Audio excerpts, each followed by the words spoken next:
Bonjour et bienvenue dans ce nouvel épisode du podcast Lève-toi et brille. Aujourd'hui, j'avais très envie de te partager une expérience très intime, très personnelle, mais aussi profondément transformatrice pour moi. J'ai vécu une diète de plantes avec le cacao pendant 12 jours. Et à travers cette diète, j'ai reçu des messages, des enseignements, des prises de conscience que j'avais vraiment envie de transmettre ici, parce que je sens qu'ils peuvent résonner pour beaucoup de femmes, pour beaucoup de personnes qui m'écoutent. Avant de te partager ces messages, j'ai envie de commencer par t'expliquer simplement ce que ça veut dire diéter une plante, faire une diète de plantes, à quoi ça sert et ce que ça implique concrètement dans le quotidien. Dans les traditions chamaniques et ancestrales, une diète de plantes, ce n'est pas un régime alimentaire. Quand j'ai partagé sur Instagram que je faisais une diète, on m'a beaucoup écrit pour me demander si du coup je mangeais ou si je ne consommais que du cacao pendant 12 jours. Une diète avec une plante, ce n'est pas un jeûne. Donc oui, quand on fait une diète, on mange, même s'il y a des petites choses à modifier dans l'alimentation. Et je vais y revenir après. Donc, diéter une plante, ça veut dire entrer en relation consciente avec l'esprit de la plante, créer un lien sacré avec sa médecine, se rendre disponible à ses enseignements, ouvrir un espace d'écoute, de réception, de transformation intérieure. Concrètement, une diète, c'est un temps où on va consommer la plante de manière ritualisée chaque jour, créer un espace quotidien de pratique, avec la méditation par exemple, l'écriture, l'écoute intérieure, etc. On fait des ajustements dans son hygiène de vie pour soutenir ce lien. Donc par exemple, dans une diète, il est conseillé d'arrêter le café, l'alcool, de réduire ou d'arrêter la viande, de limiter les excitants, etc. Et surtout, pendant une diète, on crée un engagement envers soi-même et un engagement envers la médecine de la plante. On peut diéter tout type de plantes, par exemple la rose, le thym, le romarin, la lavande et bien d'autres, selon nos besoins, selon la médecine de chaque plante et ce qu'on a envie de travailler. Moi, j'ai choisi de diéter le cacao. Le cacao sacré ou le cacao cérémoniel, si tu ne connais pas. C'est pas juste une boisson chaude, c'est pas un chocolat chaud comme on a l'habitude de trouver au supermarché. Il s'agit de cacao brut, pur, qui n'a pas été transformé, mais surtout qui a été cultivé de manière respectueuse du vivant et très ritualisée. Dans les traditions ancestrales, le cacao c'est une plante médecine du cœur.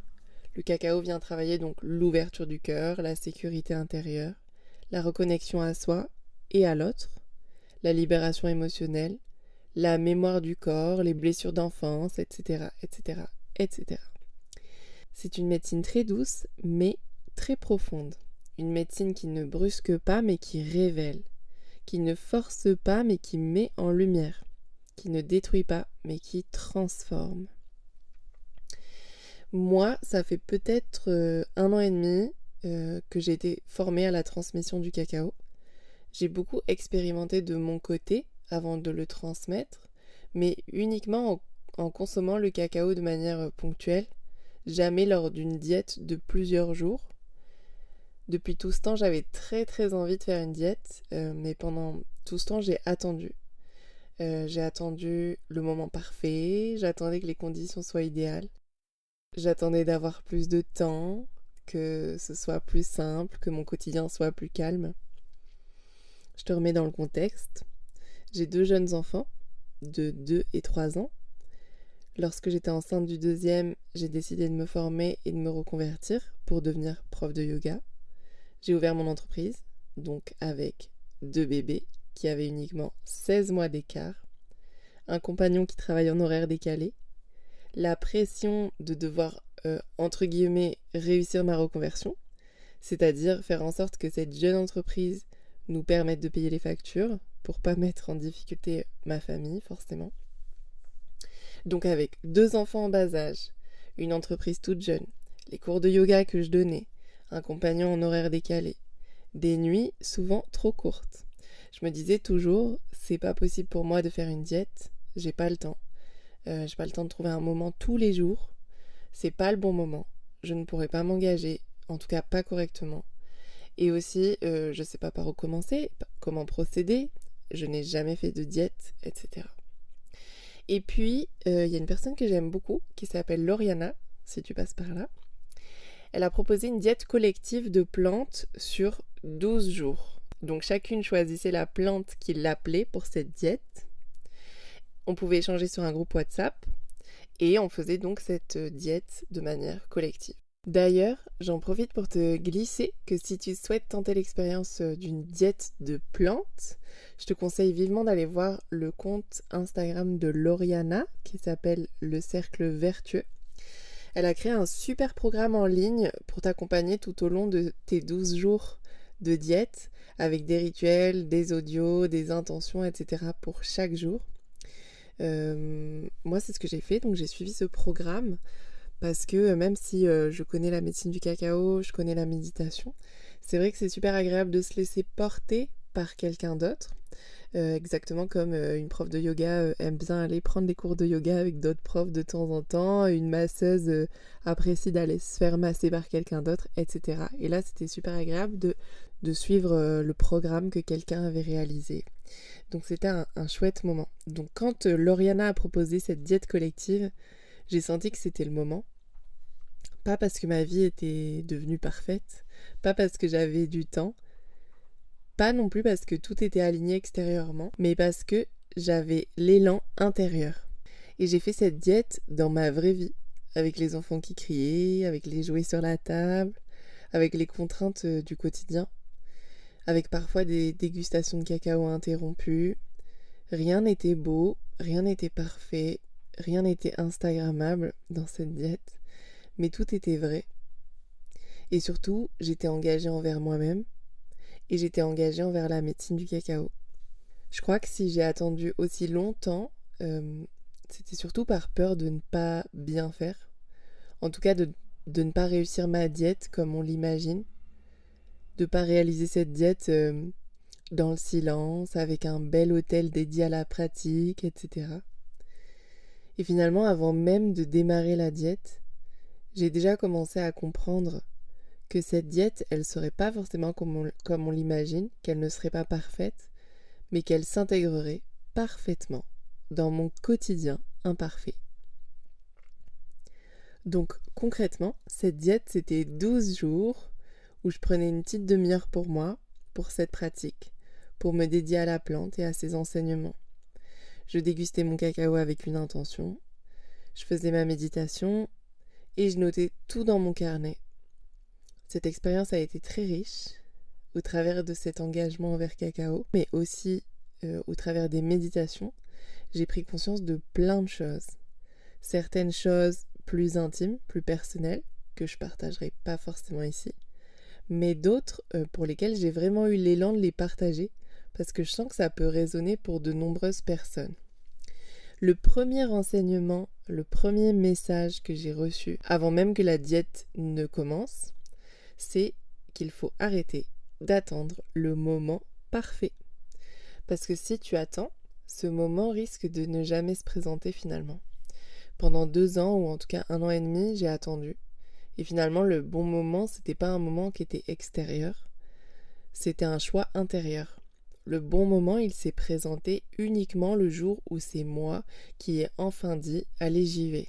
Quand j'ai décidé d'enfin me lancer, j'avais pas plus de temps qu'il y a 1 an et demi, probablement même moins.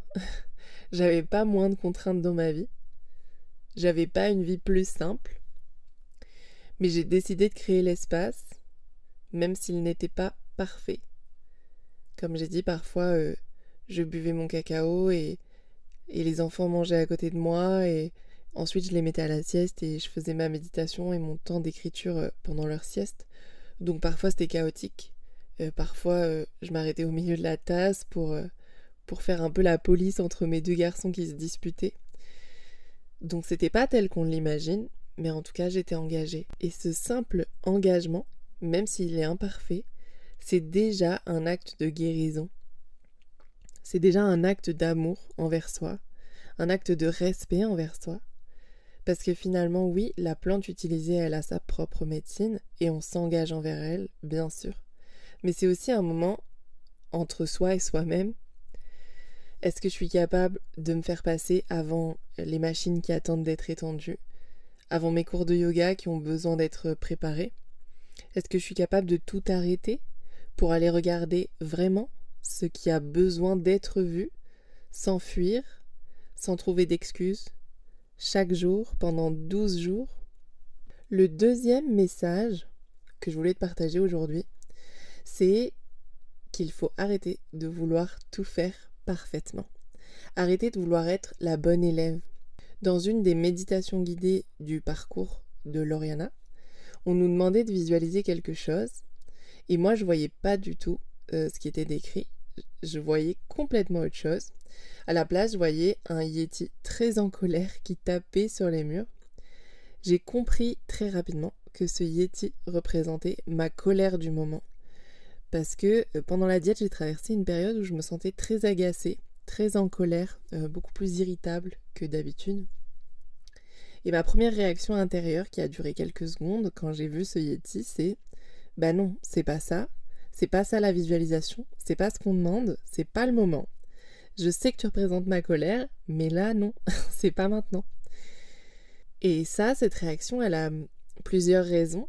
Déjà parce que pendant une seconde, je crois que j'ai voulu fuir cette colère, j'ai voulu faire semblant qu'elle n'existait pas et que je la voyais pas, alors que j'étais bien consciente de ce que ça représentait.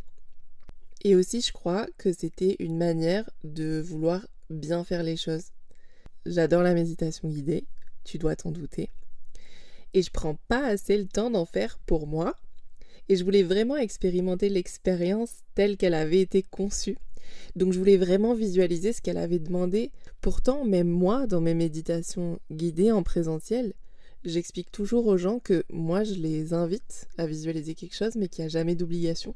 Et que si leur esprit part visualiser d'autres choses, qu'elles ont juste à suivre le fil, en fait. Donc tout ça, je le sais. Mais peu importe, quand j'étais dans la situation, je voulais vraiment vivre l'expérience et du coup, je voulais voir ce qui était demandé dans le programme. Cette pensée, elle m'a traversé vraiment une seconde de dire non, non, non, c'est pas ça, c'est pas ce qui est demandé. Puis je me suis vite dit, si en fait, c'est ça qui se présente, c'est ça qui est juste. Donc je me suis connectée à ce Yeti qui est venu à moi. Je lui ai demandé pourquoi il était en colère. Et en une microseconde, je l'ai vu se transformer en un enfant qui pleurait.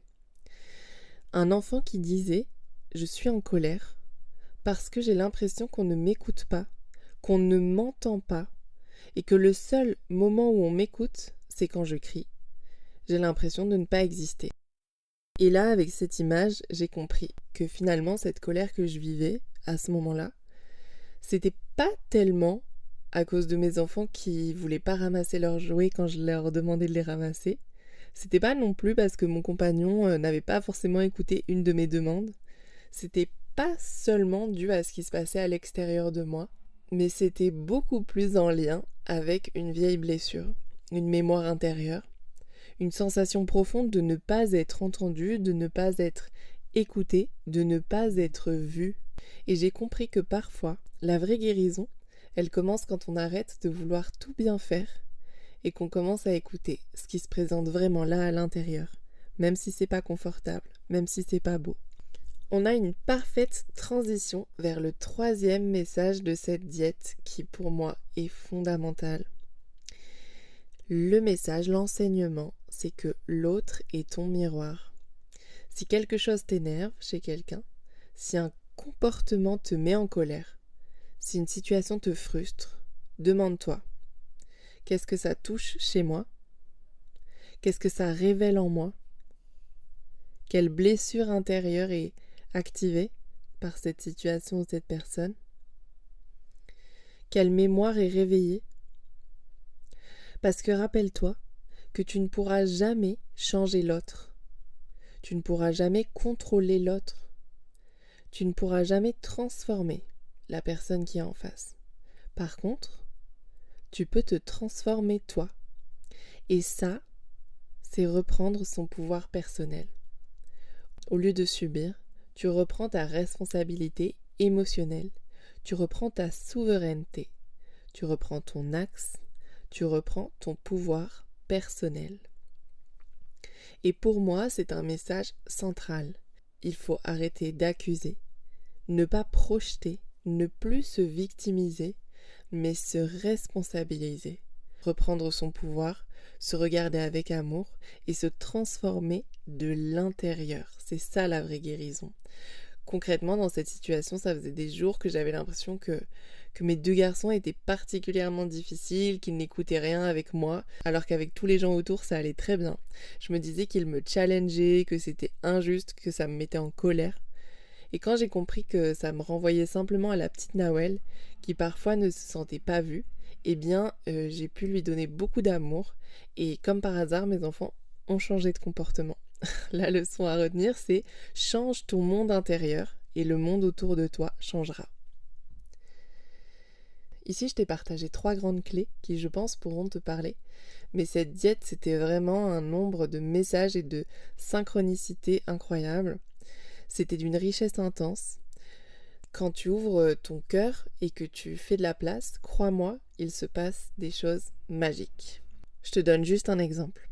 Pendant la diète, lors d'une méditation, là encore, je voyais quelque chose qui n'était pas proposé dans la visualisation. Mon esprit dévie et je vois un serpent qui se dresse et qui me fait un peu peur. Et je me dis, oh là là, il me fait peur, je vais le faire partir de ma méditation. Une fois la méditation finie, je prends mon carnet, comme d'habitude, je note tous mes ressentis. Et une fois que c'est fait, je me tire une carte. La carte, tu ne devineras jamais, la carte du serpent. D'habitude, quand j'utilise des oracles, je lis jamais ou très rarement les livrets. J'ai plutôt tendance à me fier à mon ressenti, à mon intuition. Mais là, je sens l'élan d'aller lire l'explication. Donc la page sur le serpent, elle parle de plein de choses. Il y a une phrase qui retient particulièrement mon attention et même qui me donne des frissons. C'est une phrase qui dit quelque chose du genre le venin du serpent, c'est un poison.